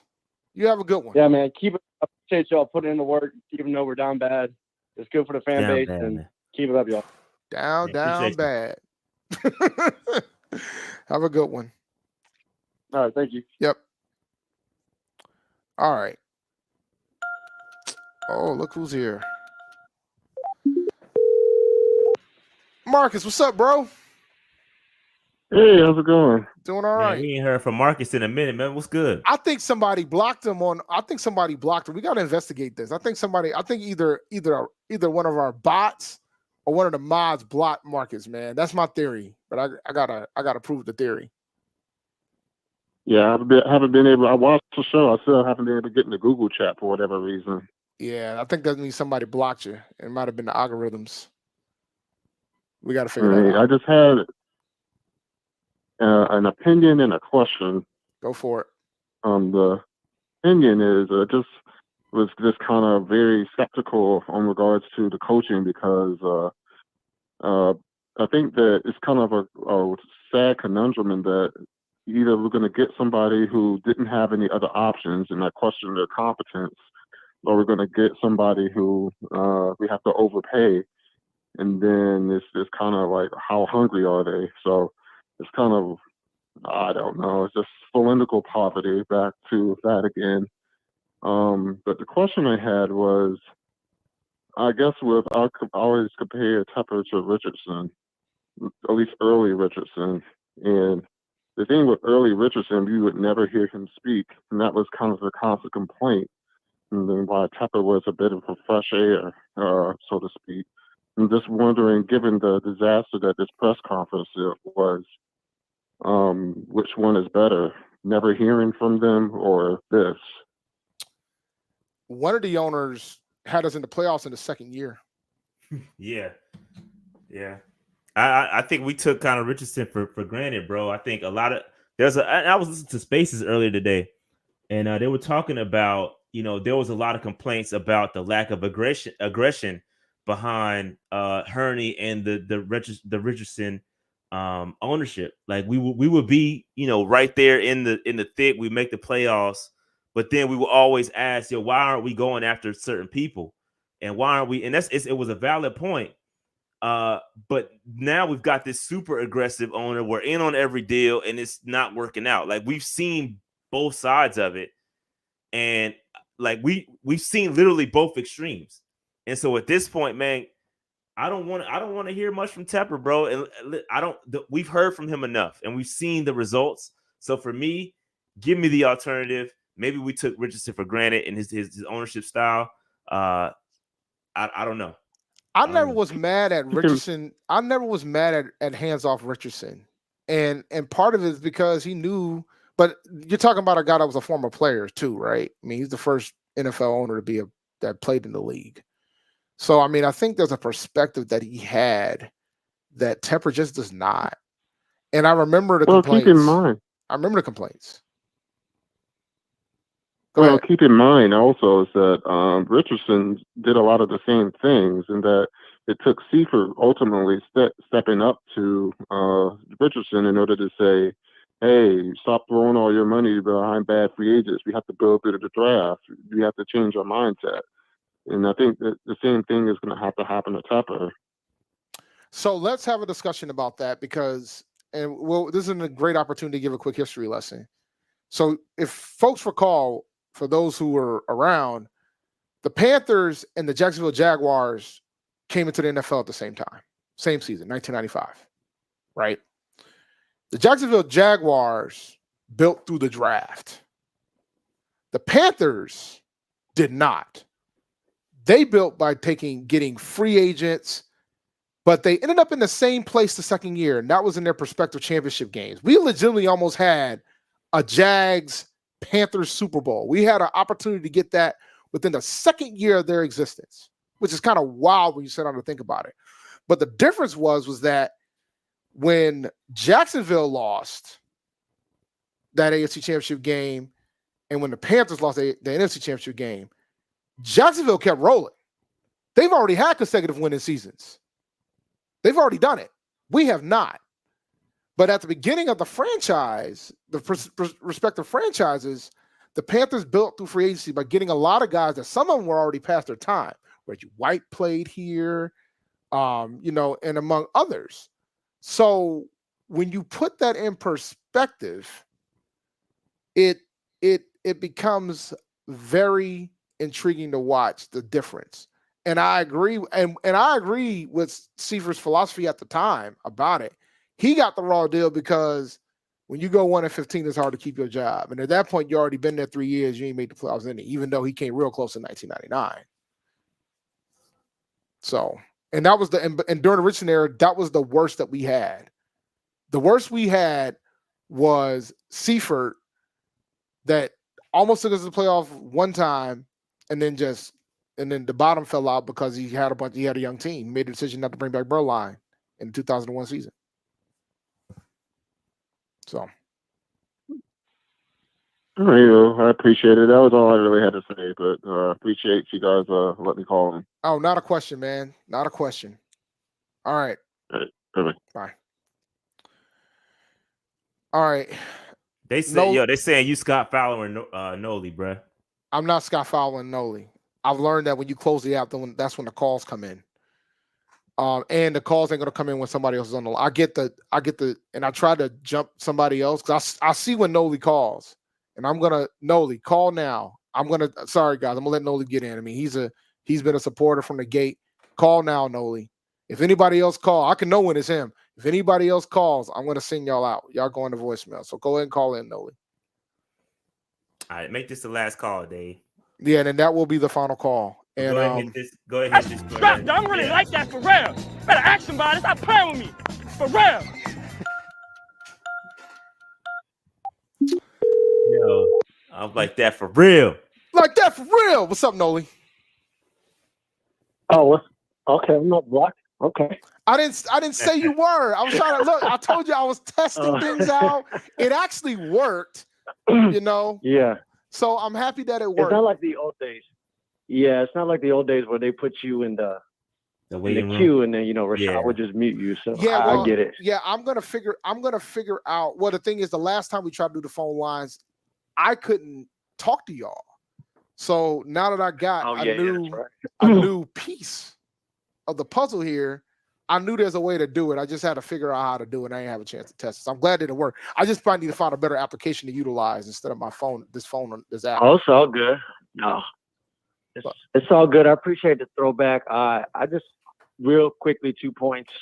The first is that press conference that was pretty enraging to listen to. The guy, I mean, the caricature of a billionaire just could not show a little bit of humility.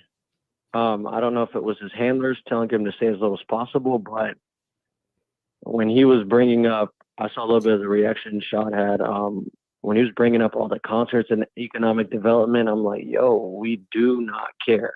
We just do not care about that. We want a winning product. And it was just, it was very infuriating because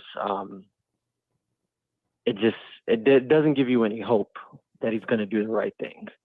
And so, yeah, I'm hoping we just luck up and he finally learns from his ways. But yeah, that was very, very discouraging. And especially them, doing that to Fowler and everybody. It was just, I don't know. But where I'm at personally, I don't know if he'll do it. I know Shad brought up the example of Brad Holmes and Dan Campbell coming together. I want a GM first, preferably, and let that GM pick his coach. Whether that happens, I don't know. But if this trend continues, we have to start asking ourselves, does Tepper even care about football? Because we remember that meeting at the owners meeting when he got the team, where he was like, I care about winning, and what do I care? Winning. He just kept saying winning.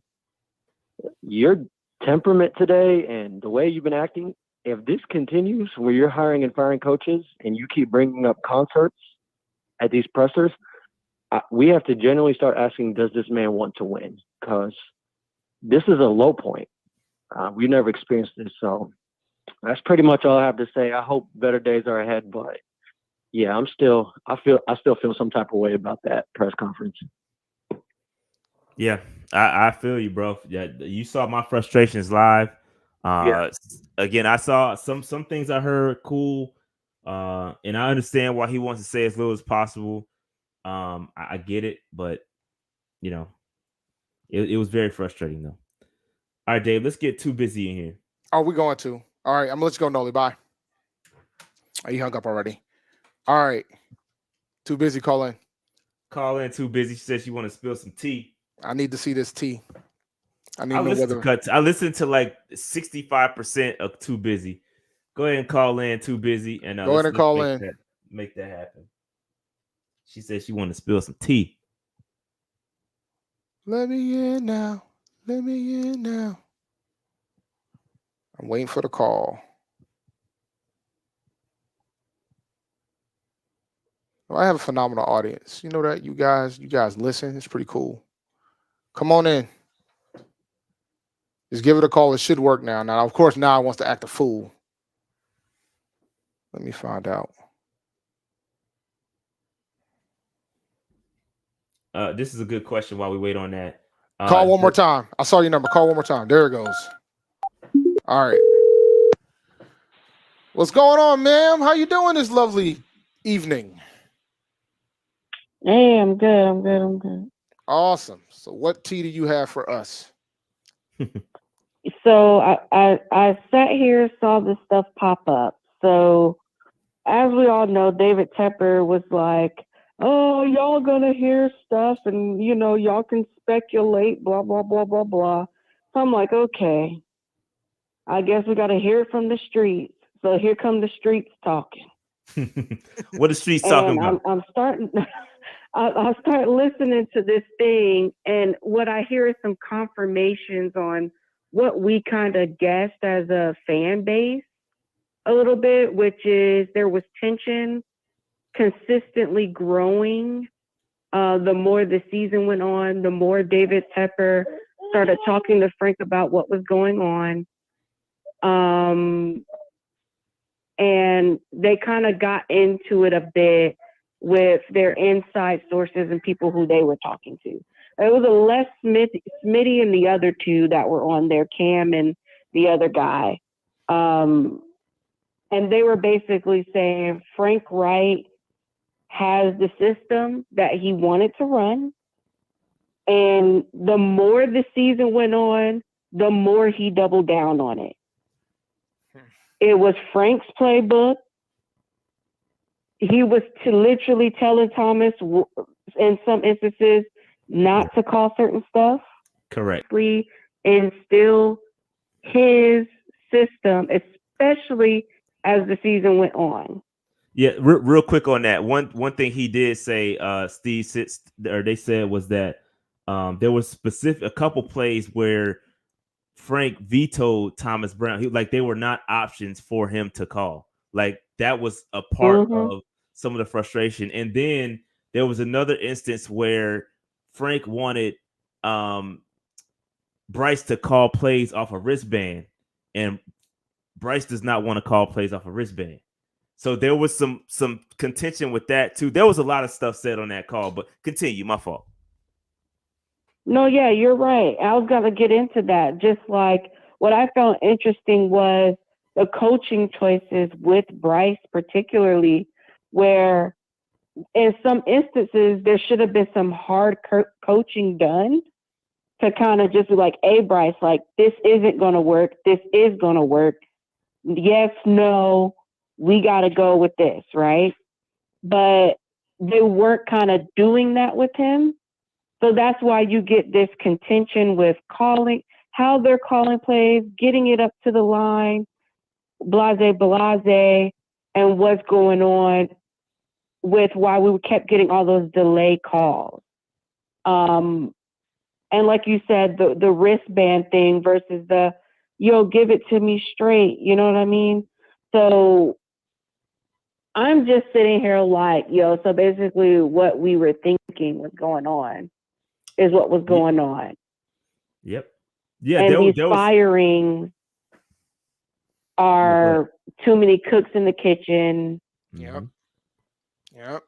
Everything that we was fearing is being confirmed. The defenses that they're talking to is like, oh yeah, we knew they were running whatever, because they only do this, they only do that.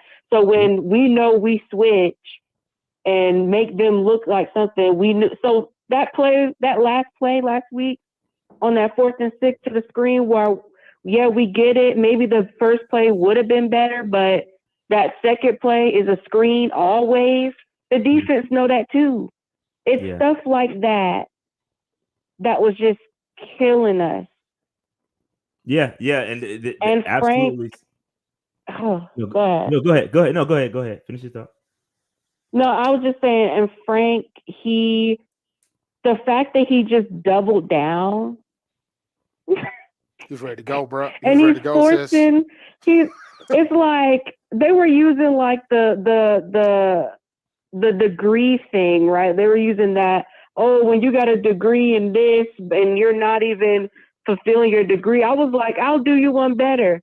When you got picture you're a player, right? You do something well, and he got you doing something completely different. It's like, oh yeah, my major is in physics, and I that's my major, but he got them doing biology. Like, yeah, it's science, but it's different, bro. I don't do this well. Yet you trying to force your players to do this and not adjust. And the defense knows, hey, they're not going to adjust. They're just going to double it down. Like, Frank is just trying to beat the block in and make it work. And when it ain't working, and it's like the definition of insanity, man. What are we doing? Yeah, no, and again, listen, this is why I listened to that, and it basically affirmed, like you said, it affirmed a lot of stuff that we were kind of assuming was going on. The fact that he took back play calling was another thing that was affirmed on Cut to It, was reaffirmed, was that Frank basically wanted to fall on the sword, right? He wanted, because he already knew that he was on his way out. He kind of got the feeling that was going to happen, so he took back the play calling. And we basically, I got up here and immediately said that, yo, if something happens, it's almost over. Right, it's gonna be on him, and it's not gonna be on Thomas Brown. Like, that's so. Again, a lot of things that we he kind of said it. He said it. He did. He basically said it. He said that. He said he wanted to protect Thomas. Yeah, he said it, and I think it's just a lot of things that we knew. And we inferred. We're not dumb. This is what I love about this podcast. Like, we might say some stuff that's wrong sometimes, but we ain't stupid, bro. You're not gonna just tell us something and us not read between it. Like, we know what's going on, bro. Like, we knew that the offense was completely terrible. Like, and we knew that, we're doing something that's not working, and the defenses know what we're doing. There's a reason why guys are blanketed every play. They know exactly what we're doing. We're not adjusting. Like, this stuff that we've been saying for weeks. Like, we know what's going on. Yeah. You know what I mean? So I want to give some big ups to us as a fan base in a community. Because for one, I talked to my dad a lot because he played football. He went to college and played football and everything. And I talked to him. We got to give our fan base some credit because my dad is one who's been around a long time. He's like, yeah, we the Carolinas. Yeah, we the Bible Belt. He said, but we love some football, and we got a high football IQ down here. Facts. We know what's going on. Yeah, we may not be New York or Chicago or LA, but we smart down here, and we are loyal. We just not going to deal with no BS because we are smarter than a lot of fan bases out there. We understand football. And I think David Tepper need to recognize that because we are very loyal. We are so loyal that it makes us physically ill to even go to games. That's how loyal we are. It hurts us too much, man. Like, we're not delusional out here. We are real and we get it. And when we know we are hurting ourselves and making bad decisions and our team is doing this, and we call it out and we know we're right. And then you got these insiders basically confirming it. It's like, how do these guys not know?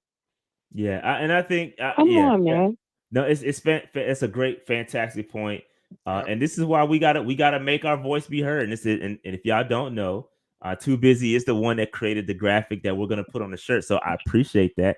We're in the process. It's in the process right now. So I got a company working on it. And I got something for you too.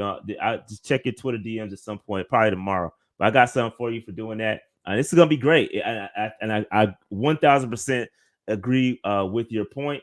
And again, we're gonna stick with the Panthers. We're not gonna give up on the Panthers. We want to support, bro. We don't. I think it gets misconstrued. We don't want to hate Tepper, bro. We want Tepper. We want to be. We want to see success with Tepper.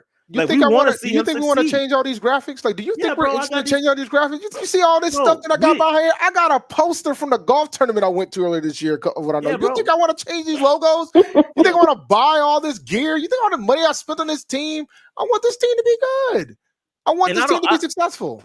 I don't want to complain we don't want to complain for the sake of complaining. We want to get up here in victory lap. We want to be able to talk junk to the NFC South opponents. We want to be able to, like, so this is not enjoyable for us. This is why we're so passionate about it. You know what I mean? So I think it gets misconstrued. Right. And, you know, I hear some of these people and they lump all fans in this box, like we all think, and we just want to complain for the sake of complaining. Bro, we not doing that. We want to see this team be successful, and we feel like the way things are going, it's not going to lend to that. And so we're going to make our voice be heard. And so that's why we're going to continue with what we're going to do, and it's going to go down. So, you know what I mean? So it is what it is. I think that you know, hopefully things get better. And unfortunately, we don't have much in the news in the way of that happening. But hopefully Dave Tepper learns from his mistakes. And we do some better things. So we'll see. But it's a great call. Too busy. You got anything else you wanted to say? No. Oh, I'll just add this. I love Greg to death, but all I got for him is tight end coach. That's all I got. And, tight end coach until further notice, baby. I'm gonna be honest. He don't even have to be the tight end coach. I just don't want him being a coordinator or a head coach. He could be a position coach. He can pick whatever one he wants. If he feels like his blocking adamant and thinks he can do the offensive line coach, if we feel like to move Camping out of here, you can be the offensive line coach. I just don't want you to be a coordinator. I don't want you to jump straight to coordinator or head coach. Yeah, no. I don't want Jeff Saturday. I don't want that. Yeah, nah. Like, we already feel like we're reaching mediocre Jerry Jones levels. The last thing I need to do is reach Jim Irsay levels, but there's a lot of drugs that Tepper's going to have to do first before we get to that point. But either way, I like Greg. I love Greg. I just don't think I position coach. That's the height initially. Position coach. That's it. Yeah. I think that Fox money gonna be too much. Fox is paying him. Ain't he on the A squad now too? Ain't he on the A squad? Yeah, but I thought they said he about to get pushed out by Tom Brady. That is right. Everybody's saying he's going to get pushed out, which is why he's kind of looking at other ventures. And like, I get him wanting. He loves Carolina. He wants to see us do well so bad. I know he does. But it's like, Greg, let's just start you off at tight end. Let's not throw you in the fire like that. Let's not do that. You know, you have a great legacy here. Don't do that. Great coaches, great players don't always make the greatest coaches. It's true. They don't. Yeah. I could think of one in sports that was pretty good, and that was Larry Bird when he was the coach of the Pacers. He took them to the finals. But it's typically not a good formula. But appreciate the call. I know. All right, man. Have a good one. You too. All right. Yeah, keep it up. Oh, always. All right. That is it. Yeah. I know somebody called in. Extended show today. And I'm gonna figure out how to make this work, because I would love to figure out if I could set a queue up on this thing. But I'm glad that worked. That was great. I appreciate that, Dave. Yeah. That's dope. I'm glad that worked. Same. Yeah, it's been something I've been working on. I thought I had it going when I had my other phone, and it just didn't work right. I didn't like what I was seeing. It just didn't go the way I thought it was going to go. But then I realized the other day that it started working properly. So I said, all right, now I can probably test it out. So, hey, real quick, I want to say this, man, because we did not do our typical halfway show, and we did do our e-begging. But shout out to all our Patreon members. Y'all got a shout out on the intro. So if you haven't seen our new intro, it's a little 5-minute countdown thing, but the Patreon, your shout out, your names are on that intro. And during our normal show, when we have our slides, you will still get that shout out as well. Today, we just didn't have the slides because I didn't have time. It's been so much going on. I've been on so many shows and doing this, and it's just been a lot. So shout out to the Patreon members. If you want to become a Patreon member, we have like 106 active Patreon members. It'd be great to get to like 150. And you can join Patreon. Go to patreon.com/Panther Nations PC and join as low as $3 a month. Now, some of y'all are dropping super chats way more than that. So patreon.com/Panther Nation PC. Also hit up Underdog Fantasy, underdogfantasy.com. Sign up using the code PNP. That really helps the channel out for free. It's nothing. All you have to do is go over there, underdogfantasy.com. Sign up using that code PNP. That will help us out tremendously. And again, we appreciate all the support. Numbers is up. Panthers are down, but our numbers is up. Our views is up. We appreciate y'all. Shout out to Sith Lord Dallas, the newest MVP, man. I appreciate you. I appreciate you, bro. I appreciate you. All right. So with that said, Dave, you got any final thoughts? So I have to give a shout out to the Blue and Gold March Machine. They're going to compete for the Band of the Year competition in Atlanta. And the first performance I got to see was at the Aggie Eagle Classic. This season, to be clear, was at the Aggie Eagle Classic. And after that school down the road performed, the first track that they played was Move Bitch by Mystical. And I'm so sorry. Say the B word on the show. Well, on, y'all bro. listen, man. Hip hop, you know what it is, right? And look, that's why we're mature. That's why we had to be mature. You gotta right? bleep that out, man. We gotta post production and bleep that. All right. So the song is very indicative of what I want our current owner to do. Indicative, yes. Get out the way. Get out the way. Get out the way. And see, I edited myself out. Move. Get out the way. Get out the way. Get out the way. On that note, we can close it. Real quick, one thing. Shout out to my daughter. She had her first basketball game. She cheered. Well, she didn't play, but she cheered. It's the first time cheering today. It was dope. Got to see some real sports. I know we watch the Panthers every Sunday, watch them lose. But shout out to MCSA. They did their thing up here. Got 2 victories, the JV and varsity. Shout out to them, man. Shout out to Mount. Well, I ain't gonna say this, but shout out to them, man. Aggie pride, man. Can I get an Aggie pride? Aggie pride all day. You see it? Yeah, you look, man. You look. Listen. You see it? Aggie pride. Listen, I got Agatha and Aggie over here. You know what I'm saying? That's what we do. Got my bobblehead action. Did you get one of these, man? I did not. They still up there. I don't want Agatha. You don't want Agatha? Well, I think they still got the Aggies too. They got the Aggies too. Shout out to my guy. So, you know.